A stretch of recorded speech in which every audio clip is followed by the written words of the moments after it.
Salut à tous, c'est Cardan. Aujourd'hui on se retrouve pour une vidéo assez particulière, en tout cas c'est la première de ce genre-là, qui est une vidéo de présentation d'une pièce de ma collection de cartes, tout simplement. Alors c'était compliqué de choisir par quoi démarrer, et j'ai choisi de démarrer par cette collection, la Pink Monkey Card, qui est une collection qui est dédiée à Aya Matsuura. Alors Aya c'est une idol du Hello Project, à l'origine d'une teen idol, qui a évolué au fur des années pour devenir une soliste, on va dire, plus jazzy, un petit peu plus classe, on va dire. Et à l'origine, d'ailleurs, Aya, c'est une candidate à l'audition des Morning Musume, qui est un groupe majeur du Hello Project, qui n'a pas été prise, mais qui a été prise pour une carrière solo. Alors elle a participé à plein d'units. L'idée, c'est pas de faire l'historique, hein, c'est pas vraiment ce qu'on souhaite présenter ici, d'autant plus que j'imagine bien que on n'est pas sur un domaine où, bah, par rapport aux gens qui regardent cette vidéo, tout simplement. Toujours est-il que, voilà. Alors, cette collection, comment elle se présente? Voilà, là j'ai un joli petit classeur qui était dédié. Alors ça, j'en ai pas beaucoup, et pour cette collection-ci, j'en ai un. Alors, de quelle année ça date, ça? Ça date de 2002. Alors, j'allais dire, c'est pas si vieux que ça, mais en fait, 2002, oui, ça fait quand même 21 ans. Mais c'est d'après les années 2000. Donc ça, c'est clairement la période teen idol de Aya Matsuura. Donc ses débuts, on va dire. Et on démarre tout de suite avec cette première planche. Alors il m'en manque, hein, la collection n'est pas complète fort malheureusement. D'ailleurs, il est possible qu'il y ait des choses un peu abîmées. Mais bon, là je vois que sur ce type de classeur, les fichiers qui ont été mis, donc là c'est vraiment avec des anneaux, hein, ça s'ouvre. Il y a des petits numéros qui ont été mis, c'est mignon. Ah, c'est un peu... Alors c'est pas antiquité, hein, c'est 2002, mais c'est plus tout jeune non plus. Donc on a une première partie de cartes qui sont des cartes métallisées avec des motifs. Alors je vais pas les sortir, d'autant plus qu'elles sont là depuis très longtemps. Du coup, au dos de ces cartes métallisées, on a ces petites poses, on va dire. C'est très idol, hein, les différentes poses un peu mignonnes, un peu rigolotes. On aime ou on n'aime pas, hein. Clairement si vous aimez pas, c'est bon, vous pouvez partir, il n'y a pas de souci. La seconde planche, c'est encore des cartes métallisées. Alors clairement, il n'y a que des cartes sur Aya Matsuura, donc là-dessus, il n'y a pas de dilemme. Donc différentes poses, alors ces photos se ressemblent beaucoup, hein. C'est clairement une planche avec le même shooting. Je pense que c'est un peu tout le temps ça. Et derrière, on avait une sorte de puzzle. Qui d'ailleurs, si je me souviens bien, il y a cette partie ici. Et non, c'est un puzzle complet. En tout cas, il m'en manque 4. C'est bien dommage. Comme quoi, les puzzles, c'est pas nouveau que ça nous casse les pieds. Ensuite, cette planche, elle est sympa. Alors c'est pareil, hein, c'est encore différentes poses avec différents objets un peu rigolos. Donc clairement, de toute façon, les tout premiers clips de Aya Matsuura, c'est complètement rose, fun. Et ça, c'est sympa, hein, quand on aime l'idoling. Moi, j'aimais bien en tout cas. Mais j'aime aussi beaucoup son évolution au fil des ans. Après avoir arrêté sa carrière, si on peut dire, dans le Hello Project, en fait, Aya, elle est restée dans la même agency, c'est Upfront Agency. Et en fait, elle est passée dans ce qu'on appelle le M-Line, qui est un petit peu le hangar de toutes les idols qui ne sont plus idols, mais qui continuent à produire, à chanter, etc. Du Hello Project, j'entends. En tout cas, de Upfront. Donc là, on a un petit montage ici. C'est dommage, il manque des cartes quasiment partout. Il n'en manque pas beaucoup, mais en même temps, ça, je pense que c'est introuvable maintenant. Déjà à l'époque où je les ai eus, c'était compliqué. D'ailleurs, j'ai pas de packaging de boîtes et de paquets pour cette série-là. Du coup, je pourrais pas vous les présenter, c'est dommage. Ce sera pas forcément le cas pour tout. J'ai quand même conservé pas mal de choses. Donc là, on est sur une planche emote, on va dire, avec les différents... Je suis en train de rêver. Oups, je souris. Bon. Voilà. Hop.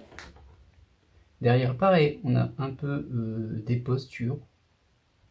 Et cette page, je la trouve super marrante aussi. C'est des fausses couvertures de magazines. Alors on est complètement dans le culte de la personnalité, hein, bien sûr. Toutefois, là on est quand même sur... on est sur de l'idoling, hein, de l'idol, donc c'est normal, on va dire, c'est habituel. Cette page en tout cas elle est très marrante et ces cartes je les aime beaucoup. Derrière, on a cette espèce de montage. Alors, je sais plus si c'est les mêmes. Est-ce que ce sont les mêmes? Non, ce ne sont pas les mêmes. Donc, c'est d'autres faux magazines qui ont été créés. Quoique le Ajax, là, je pense qu'on l'a ici. On l'a ici. Par contre, le M-Book, volume 4, bah, je ne le vois pas. Hein, donc, il n'y est pas. Bon, ça veut dire qu'ils en ont fait d'autres.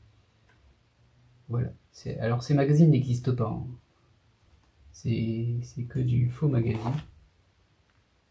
En même temps, il n'y a pas 15 millions de magazines sur Aya Matsuura. Je pense qu'il n'y en a jamais eu un seul en vrai.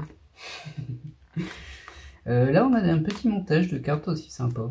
Bon, globalement, je pense que vous avez compris la logique, le thème de la série. Alors, on a le Pink Monkey qui donne le nom à la collection. Derrière, bon, là, on a des petites écritures avec des petits dessins et tout ça, des kanji. Enfin, un peu de tout. C'est mignon. Là, on a un puzzle, encore un. Celui-ci est complet, pardon. J'en perds mes mots. Et derrière, on a... c'est des fiches, en fait. Des bubu et bubon, pour ceux qui connaissent. Ensuite, là, on a une série de faux Polaroid, sous forme de puzzle, en fait, encore ici. Hein. Comme on peut voir, ils se suivent. Alors, ils sont assez centrés pour que les cartes soient pas perdues, sauf celle-ci qui est coupée. Mais c'est un puzzle. On enchaîne avec le dos de ce puzzle-ci. Voilà, c'est un petit peu plus...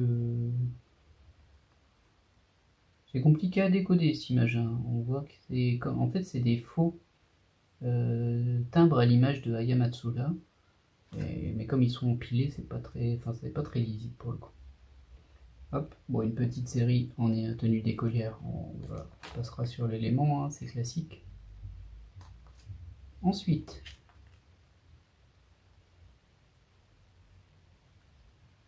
alors je sais pas trop comment nommer cet élément-là, pour le coup, là. Dire tenue de pseudo-américaine. Elle fait des bulles avec un gros outil à bulles. Voilà. Là, on a une page dédiée au pseudo Safari. Alors, ça me rappelle un de ses clips pour le coup. J'ai plus le nom. C'est pas Yemeka Holiday, mais je ne vais plus l'avoir, c'est pas très grave. De toute façon, il y a peu de chances que ça vous intéresse précisément. Après, pour la curiosité et pour la culture, vous tapez Aya Matsuura MV et vous les regardez, enfin vous passez, vous pouvez zapper, vous les regardez un par un, vous verrez l'évolution, on va dire. Sachant que ça date, bien évidemment. Ah, c'est un faux newspaper, mais alors d'une couleur qui n'est pas très crédible, qui met en scène Aya et le Pink Monkey. Et là d'ailleurs, on a le visuel des cartes, je ne sais pas si vous le voyez ici. C'est des petites boîtes roses. Alors ça malheureusement j'en ai pas. J'en ai pas ou j'en ai plus. Mais voilà. Et enfin on arrive déjà à la dernière planche. Alors là j'ai l'impression qu'en fait à l'époque j'avais rangé... alors soit c'est tous les doubles, soit ce sont les spéciales plus les doubles. Oui, c'est les cartes promo. Alors il n'y a pas que des cartes promo, mais celle-ci c'est une promo. Donc celle-ci.